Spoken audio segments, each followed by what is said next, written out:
Welcome back to my channel জয় মনসা মায়ের জয়। মনসা মায়ের একটা সুন্দর ভিডিও তোমাদের সামনে নিয়ে আসলাম। তোমরা সবাই কেমন আছো? আশা করছি ভালো আছো। জীবন্ত জাগ্রত এই মনসা মায়ের মুখ তোমাদেরকে দর্শন করাবো। তোমাদের প্রশ্ন যেটা ছিল সেটা বলবো, এবং মাকে তোমরা এই ফোনের মাধ্যমে যারা দর্শন করছো তারা প্লিজ চ্যানেলে সাবস্ক্রাইব করে আমার পাশে থেকো। জীবন্ত জাগ্রত মা মনসা, কাকুরগাছির এই মনসা মা সত্যিই খুব জাগ্রত, সেটা তোমরা সকলেই জানো। আর এই যে এই মায়ের কাছে অনেক মানুষ আসে রোগ নিয়ে, সে রোগগুলো কিন্তু মা ভালো করে দেয়। বেশিরভাগ মানুষই রোগ নিয়ে আসে, তো দেখে আমরা যে বেশিরভাগ মানুষই রোগ নিয়ে আসে। অনেক মানুষের কঠিন রোগ, এগুলো কিন্তু মা ভালো করে দেয়। তো যে রোগটা এটা শুধুমাত্র বিশ্বাস থেকেই হয়। অনেকে আমাকে এটাও বলে যে যা বড় বড় ডাক্তারে ঠিক করতে পারে না, তো সেই রোগ কীভাবে একটা মন্দিরে গিয়ে ঠিক হয়ে যায়, এরকম কথা কিন্তু বলে। তো সেখানে বলবো পুরোটাই বিশ্বাস থাকলে তো অবশ্যই ঠিক হয়। আর জাগ্রত ভগবান, তো জাগ্রত ভগবানের পরে সব কিছুটা হয়। ডাক্তারি বলো, ওষুধই বলো, সব কিছুটা কিন্তু ভগবান চাইলে তবেই সে ঠিক হবে। ভগবান যদি না চায় সে কখনোই ঠিক হবে না। ভগবানের ইশারাতে সব কিছুটা চলে।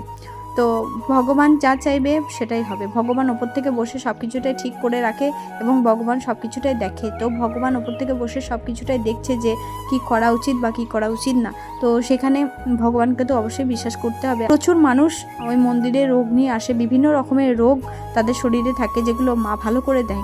মায়ের মন্দিরে আসলে অনেক মানুষের রোগ ভালো হয়েছে, অনেক মানুষের বলতে বেশিরভাগ মানুষেরই কিন্তু রোগ নিয়েই মায়ের মন্দিরে আসে, আর মা কিন্তু সেগুলো ভালো করে দেয়। আমরা যেটা দেখেছি, যেটা শুনি, সেটা কিন্তু তোমাদেরকে বলছি।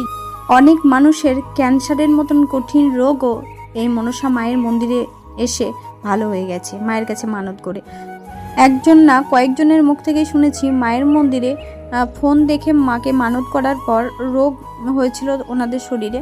তো মাকে ফোন দেখে মানত করার পর ডাক্তার দেখাতে গিয়ে দেখেছে সে রোগটা ভালো হয়ে গেছে, তো মন্দিরে এসে পুজো দিয়েছে। তো এরকম কিন্তু অনেক মানুষের সাথে হয়েছে যে ফোন দেখে মাকে জানিয়েছে তার শরীরে সমস্যা, তো সেটা ভালো হয়ে গেছে। সব থেকে মেন কথা হচ্ছে বিশ্বাসটা মায়ের উপর রাখে, ভরসাটা রাখে, তো সেই জন্য ভালোও হয়ে গেছে। তো তোমাদেরকেও সেটা করতে হবে, বিশ্বাস ভরসাটা রাখতে হবে। এবং ভগবান তো সব কিছুটাই দেখছে উপরে বসে বসে। তো আমরা হয়তো ভাবি যে আমরা যেটা করি সেটা কেউ জানতে পারে না, আমরাই শুধু জানি। আমি তো না, সবার উপরে কেউ, মানুষ যদি নাও জানে ভগবান জানে। তো ভগবানের কাছে কিন্তু কোনো কিছুই ফাঁকি যায় না। তুমি যেমন করবে তো তুমি তেমনই পাবে। তো ভগবানকেও সেভাবে বিশ্বাস করতে হবে এবং ভালো কাজ সবসময় করতে হবে। এটাও বলছি, ভালো কাজ সবসময় করো, ভালো কিছু করো। দেখো ভগবান তো অবশ্যই ভালোদের সাথে ভগবান থাকে, যারা খারাপ করে, অন্যায় করে, যারা খারাপ মানুষ হয় তাদের সাথে কিন্তু ভগবান থাকে না। তো ভালো হতে হয় এবং ভালো কাজ করতে হয়, ভগবান অবশ্যই থাকে। সবার চোখে ফাঁকি দিলেও তার চোখে কেউ ফাঁকি দিতে পারে না। তুমি তার চোখে যদি ভাবো ফাঁকি দিয়ে অন্য কাজ করতে যাবা, তুমিই ফাঁকিতে পড়বা। তো এটা কিন্তু বাস্তব কথা। এটা আমি এই যে অনেকে আবার আমাকে এটাও বলতে পারে এত ছোটো বয়সে এত জ্ঞানের কথা। হ্যাঁ, জ্ঞানের কথা বলছি না, যেটা দেখে আসছি, যেটা হচ্ছে সেটাই কিন্তু বলছি। ভগবানের চোখে কেউ ফাঁকি দিতে পারে না। তো ভগবানের চোখে ফাঁকি দিতে গেলে সে নিজেই ফাঁকি পড়ে। তো সেই জন্য ভগবান সব দেখে, তাই ভালো কাজ সকলকে করতে হবে। অনেকে আমাকে জানতে চেয়েছে যে মন্দিরটা কি প্রত্যেক দিন খোলা থাকে নাকি কোনো একটা নির্দিষ্ট দিন আছে যেদিন মায়ের মন্দির বন্ধ থাকে। হ্যাঁ, নির্দিষ্ট একটা দিন আছে, সপ্তাহে রবিবারটা মায়ের মন্দির বন্ধ থাকে, আর অন্যান্য দিন মায়ের মন্দির খোলা থাকে। তবে এখন মায়ের মন্দিরটা খোলা আছে না বন্ধ আছে সেটা কিন্তু ফোনের মাধ্যমে জেনে তবেই যেতে হবে সকলকে।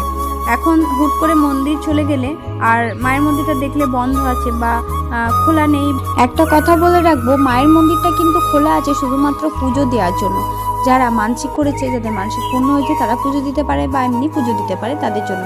কিন্তু সেবিকা মা বসবেন কিনা সেটা কিন্তু আমরা জানি না, সেটা কিন্তু বলতে পারবো না। সেটা যদি জানতে হয় তাহলে কিন্তু মন্দিরে একবার ফোন করে নিতে হবে, মন্দির কমিটিকে জেনে তবে কিন্তু আপনারা মন্দির যেতে পারবেন। মায়ের মন্দিরে ফোন করে নিন একবার, সবাই ফোন করে তারপরে যাবেন।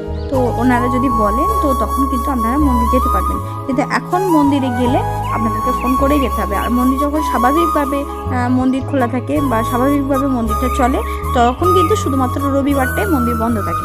তো তো যেটা আমাকে একজন জানতে চেয়েছিলেন, তো সেটা আমি জানিয়ে দিলাম। আর মায়ের মন্দিরের সামনে কিন্তু অনেক দোকান আছে ফল মিষ্টির, তো ওখান থেকে ডালা নিতে পারবেন, ওখানে ডালা পাওয়া যায়। তো ডালা সমস্ত রকম জিনিস কিন্তু মায়ের মন্দিরের সামনেই পাওয়া যায়। আর মায়ের মন্দিরের সামনে একজন আমাকে জিজ্ঞেস করেছেন যে ডুন্ডি কাটার পর কি ওখানে কোনো মানে ওয়াশরুম আছে চেঞ্জ করার জন্য। তো চেঞ্জ করার জন্য কি রুম আছে না আছে, তো মন্দিরে গেলে আপনারা জানতে পেরে যাবেন। তো ওখানে তো মানে মানুষ যখন ডুন্ডি কাটে তখন তো অবশ্যই থাকবে, সব ঘর সমস্ত রকম ঘর থাকবে।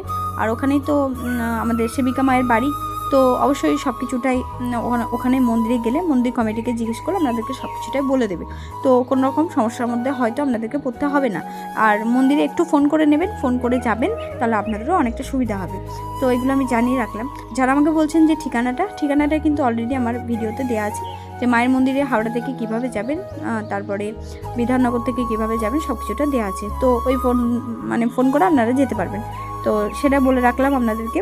আজকের মতো ভিডিওটা আমি এখানে এন্ড করছি। আজকের ভিডিওটা আপনাদের ভালো লেগে থাকে তাহলে যারা চ্যানেলটা এখনও সাবস্ক্রাইব করেনি প্লিজ সাবস্ক্রাইব করে আমার পাশে থাকবেন। জয় মনসা মায়ের জয়।